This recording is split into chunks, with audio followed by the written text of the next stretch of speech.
월말 김어준의 김어준입니다. 클래식 Forever Forever No Finish. 네, 그래서 이제 오페라를 안 끝내려고 하고 있습니다. Always Finish. 김가람 선생님 안녕하십니까. 안녕하세요. 두 분은 이제 영혼의 파트너처럼 일주일에 두 번인가? 앵콜 공연 있는 주는 일주일에 2번씩 뵙고요. 다른 연주회도 또 같이 하시는 것도 있어서 뭐 굉장히 자주 뵙습니다. 완전 가족화되고 있어요. 그러니까 서로 싫겠어요?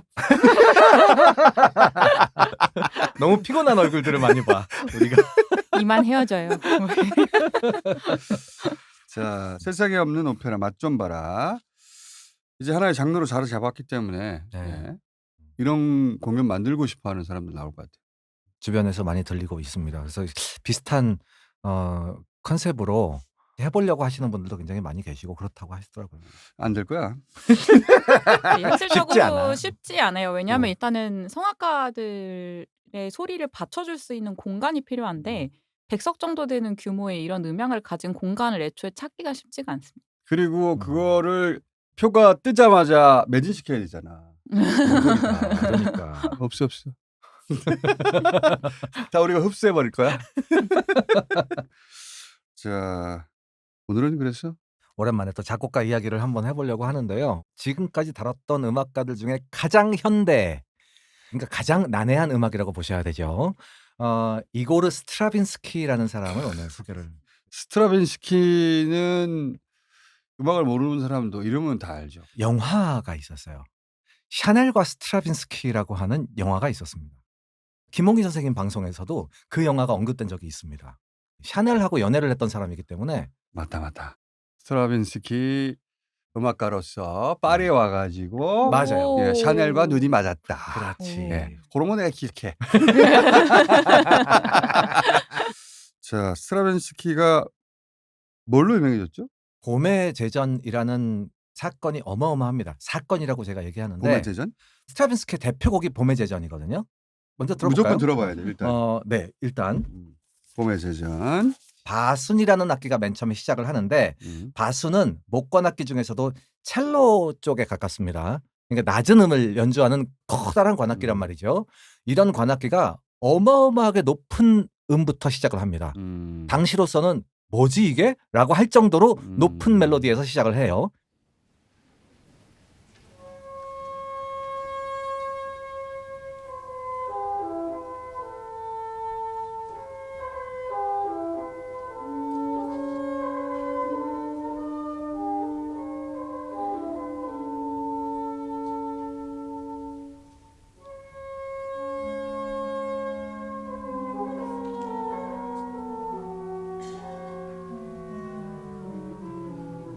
시작부터 아주 묘하죠.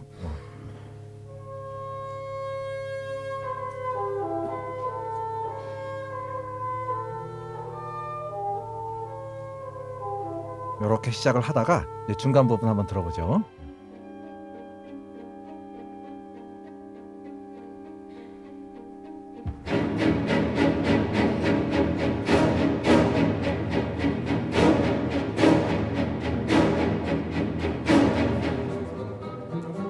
리듬이 아주 불규칙적입니다.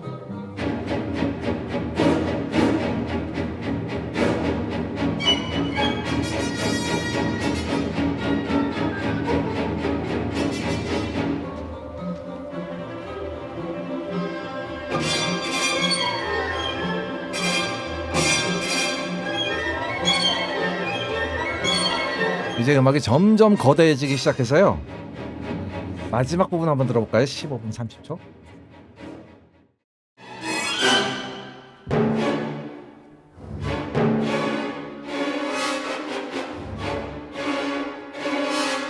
박자를 한번 치면서 들어보세요.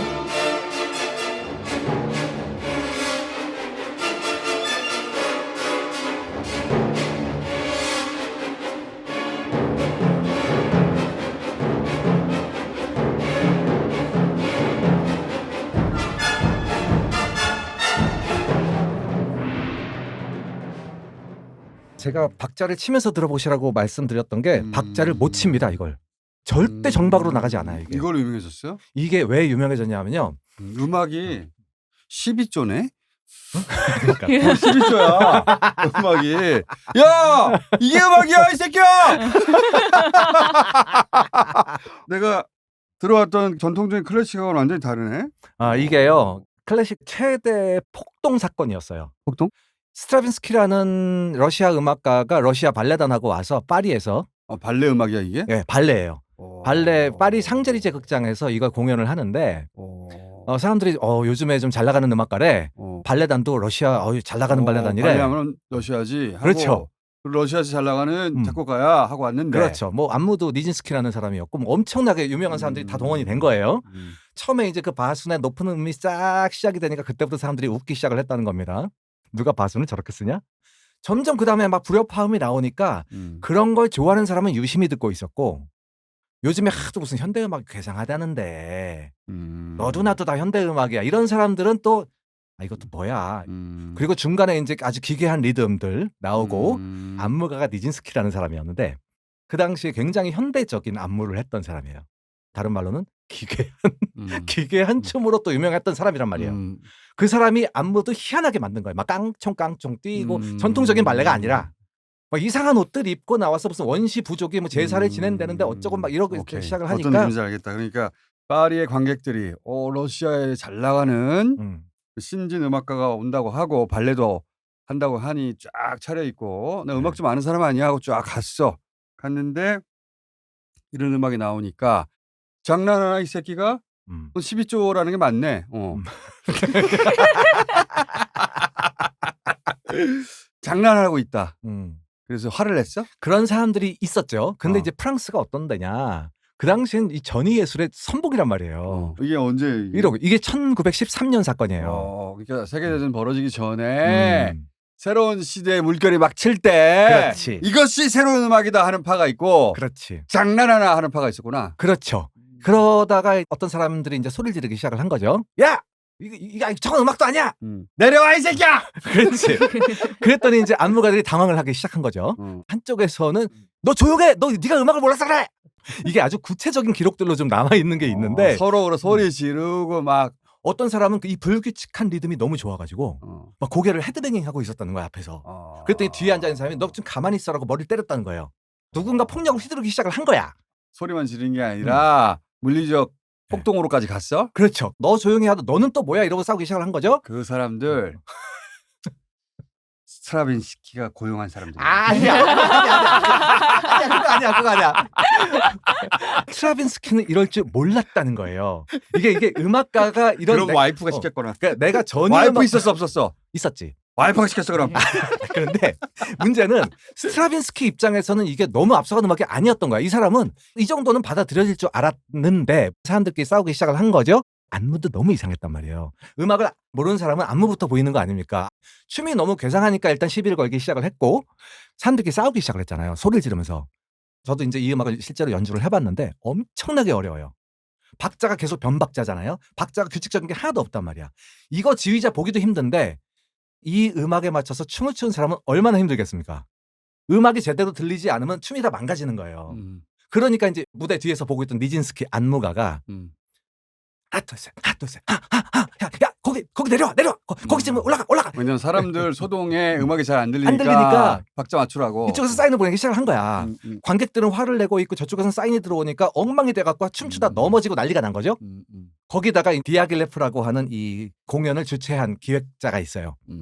지금 문제가 이제 사람들이 소란스러우니까 이게 안 들리는 거 아닙니까? 그래서 사람들의 소란을 잠재우기 위해서 조명을 껐다 켰다 한 거야. 광란의 도가니. 조용히 하라고. 껐다. 그러니까 번쩍 하면서.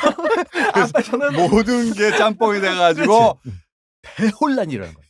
결국은 공연 끝나기 전에 경찰이 들어옵니다. 밖에서 대기하고도 경찰이 야 이거 안에 뭐야 이러면서 난리가 난 거야.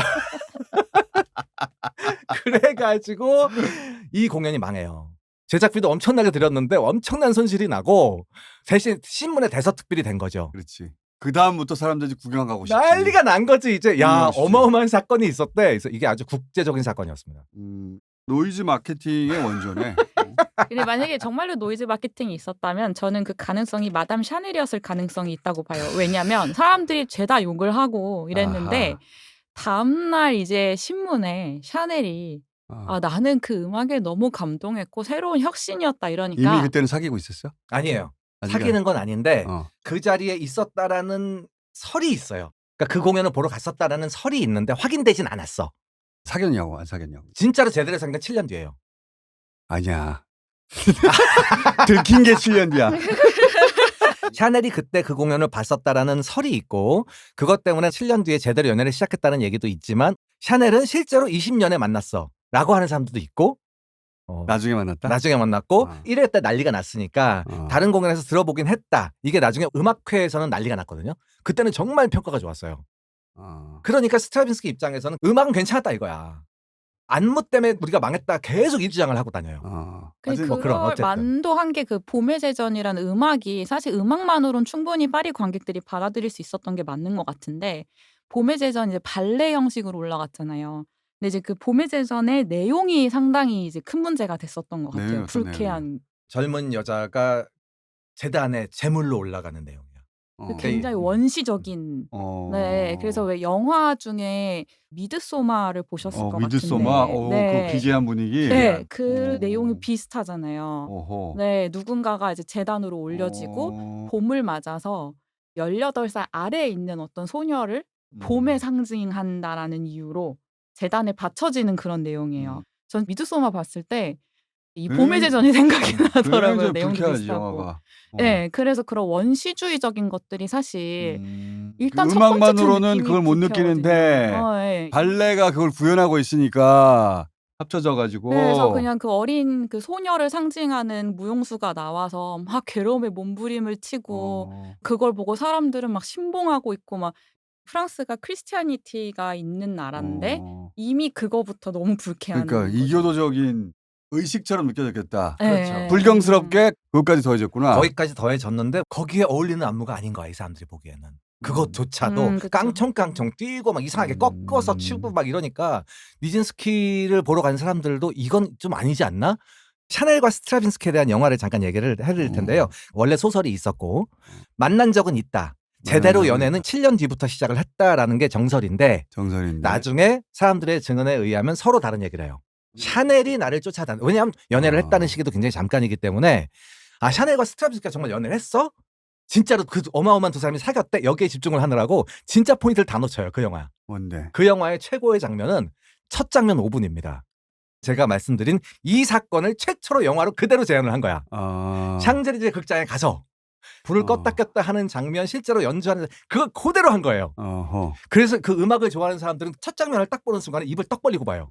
이렇게 됐구나. 교과서로만 보던 그 사건을 그대로 영화로 재현을 한 게 처음이었거든. 음악인들 입장에서 음악 애호가들 입장에서는 그렇게 알려진 것을 영화로 제대로 구현을 했구나 처음으로. 그때 샤넬이 이렇게 앉아서 보는 장면이 나오거든요. 근데 실제로 샤넬이 갔는지 안 갔는지는 모르는데 그때 보고 있는 게 맞지. 내가 영화 감독이라서 하지만 나는 그 그렇게 다음날 했겠지. 샤넬이 거기서 논평한 거는 기록으로 남아 있고. 그렇죠. 네. 그때 발레를 봤는지는 정확하지 않아요.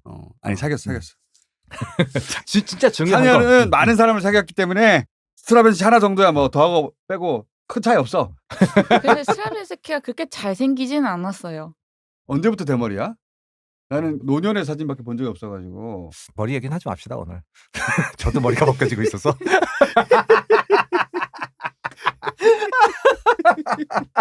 그래 얘기는 하지 말자. 난 여기서 진짜 음악 얘기 좀 해보고 싶어요. 왜냐하면 실제로 연주를 해봤던 사람의 입장으로서 엄청나게 재밌는 곡입니다. 연주를 할 때. 이 곡 자체가. 오케스트라 지휘자가 이 곡 연주를 할 기회가 생겨서 이렇게 앉아 있잖아요. 지휘자 선생님이 대부분 그렇게 얘기하세요. 긴장하지 마세요. 긴장하지 마세요. 여러분 머릿속에는 봄의 제전이 엄청나게 어려운 곡이라고 생각을 해도 우리는 할 수 있습니다. 이러고 대부분 시작을 해요. 그만큼 사람을 긴장하게 만드는. 그죠? 특히 아까 제가 마지막 부분 들려드렸던 그 불규칙한 리듬이 어느 정도냐면요. 악보에 뭐라고 써있냐면 16분의 3 마디가 하나 있어요. 한 마디에 16분음표가 3개 들어간다는 거예요. 굉장히 빠른 음표잖아요. 16분음표. 딴딴딴. 이게 마디가 끝나. 근데 그 다음 마디가 16분의 5. 그럼 5개가 들어가는 거야. 그 마디에. 그 다음에 7개 들어가고 다시 3개 들어가고 하나 들어가고 막 이래요. 그러니까 박자를 셀 수가 없어.